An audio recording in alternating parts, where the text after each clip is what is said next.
Bonjour à tous et bienvenue sur la chaîne des tests de Carlo. Aujourd'hui, nous nous retrouvons pour ouvrir cette enveloppe qui nous arrive tout droit d'Inde, comme vous pouvez le voir sur la petite étiquette qui est collée dessus. À l'intérieur, nous avons une montre. Une montre, c'est notre deuxième montre qui provient d'Inde. Je vous invite à regarder la vidéo concernant la Seiko. Donc c'est une montre que j'ai achetée sur eBay et qui provient d'un reconditionneur de montres indien. Allez, pendant que je discute, j'ouvre l'enveloppe et on va découvrir tout ça ensemble. Alors, waouh, elle est bien emballée cette fois-ci. Donc dans l'enveloppe, il n'y a plus rien. Tenez, monsieur Carlo. Je vais reprendre les ciseaux. Donc elle est livrée, comme vous pouvez le voir, dans une petite boîte en plastique, ce qui est très sympa parce que ça protège bien. Hop. Alors, qu'est-ce qu'on a? On a une montre, on a un petit mot. Alors, on va le regarder ensemble.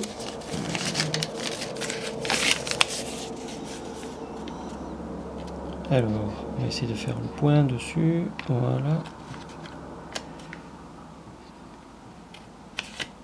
Alors, c'est difficile de faire le point avec une seule main. Excusez-moi, hein.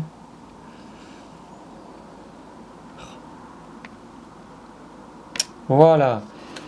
Alors, je vous laisserai faire une petite pause pour lire le mot. En fait, c'est notre vendeur eBay qui nous demande, en cas de problème avec la montre, de ne pas immédiatement créer un litige, de ne pas demander un remboursement PayPal, mais de le contacter en premier. J'espère qu'on n'aura pas besoin de le faire et que tout ira bien. Allez, continuons ce déballage. Alors, la montre, on peut voir qu'elle est relativement bien emballée dans du papier bulle. Ouais, franchement, elle est super bien emballée. Alors, j'espère qu'on n'aura pas le syndrome de la boîte à montre, c'est-à-dire un bon emballage et un objet abîmé. Alors là, il y a du sopalin en plus. Ah ouais, franchement, elle est super chouette. Je viens de l'entrevoir. Alors, c'est une montre donc reconditionnée. C'est une montre suisse de la marque Oris. Alors, je me suis un petit peu renseigné sur Internet, et la marque Oris, c'est une vieille marque qui a été créée en 1904, une vieille marque suisse, et qui maintenant existe toujours et qui est spécialisée dans la montre de luxe. Alors là, on n'a pas droit à une montre de luxe, on a droit à une montre vraiment vintage, hein. On voit qu'elle est vraiment ancienne, mais elle a été, comme la précédente, très très bien reconditionnée. Alors on va enlever le bracelet NATO pour pouvoir l'examiner d'un peu plus près. Alors là, on a le même type de bracelet, hein. C'est un NATO nylon, ce qu'il y a de plus basique, hein. Ma foi, ça fait le travail, hein. Donc je vais l'enlever, ça va nous permettre de voir la montre d'un petit peu plus près. Alors comme pour l'autre, hein, comme pour l'autre montre, il y a vraiment un travail sérieux qui a été fait, hein. La boîte est vraiment bien polie, bien propre. Le verre est tout neuf, hein.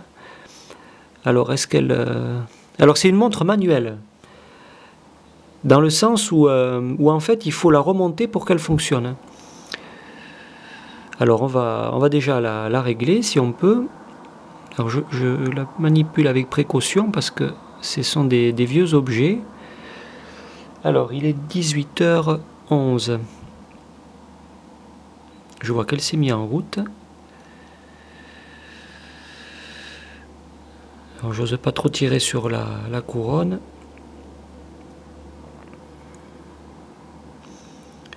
Alors comme vous pouvez le voir, hein, le mouvement est assez fluide. 18h11, voilà. Et là, je la remonte. Alors je vais approcher la montre du micro pour que vous entendiez ce bruit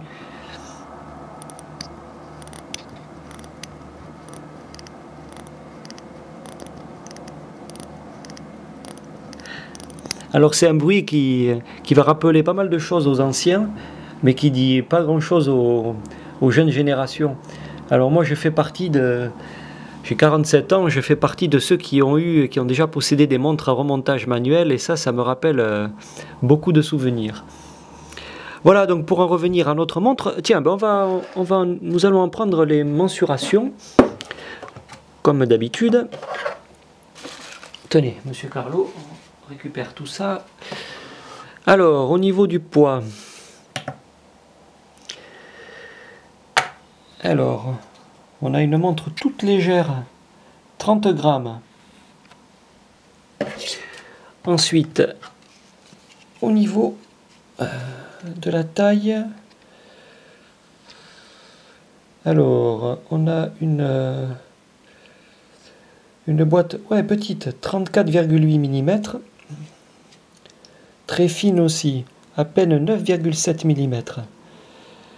Et pour ce qui est du bracelet, on a un bracelet de 18. Alors le NATO, ça doit être, c'est exactement le même que pour la montre précédente, il faisait aux alentours de 17, c'est ça, 16,8. Voilà, donc cette petite montre Oris s'est mise donc en mouvement. Alors cette montre, je vais l'offrir, je vais la donner à mon fiston Carlo, le producteur de la chaîne.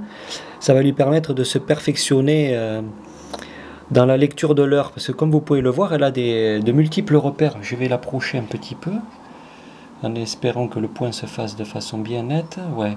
Comme vous pouvez donc le voir, elle a des multiples repères dessus. Elle a les heures, les minutes, les heures en 24 heures. Enfin, c'est une montre idéale pour l'apprentissage de la lecture de l'heure avec les aiguilles. Voilà, mais tant qu'on y est, on va regarder qu'est-ce qu'on a marqué au dos.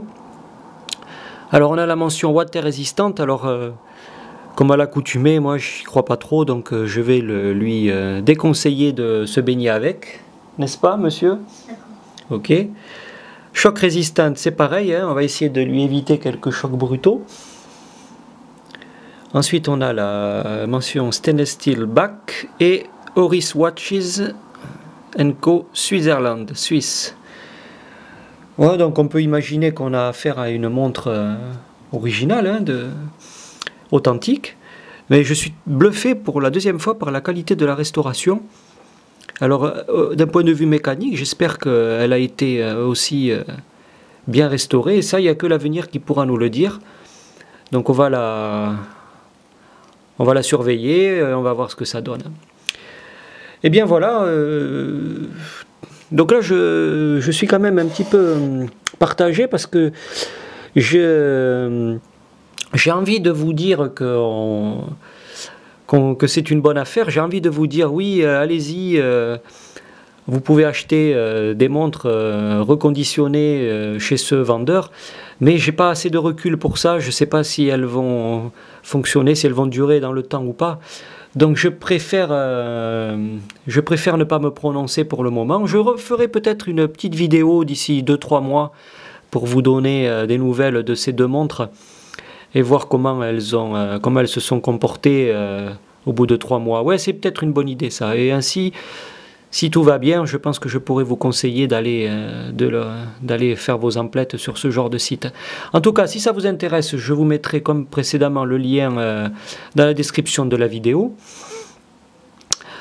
Donc oui, les tests de Carlo, d'un point de vue esthétique, on valide. Après, d'un point de vue mécanique, ça, l'avenir nous le dira.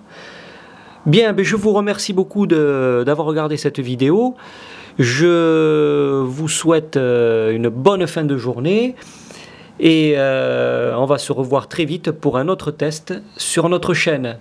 N'hésitez pas à vous abonner, ça nous donne de la force et ça nous encourage pour continuer à faire de chouettes vidéos. Je vous remercie et je vous dis à très vite sur la chaîne des tests de Carlo.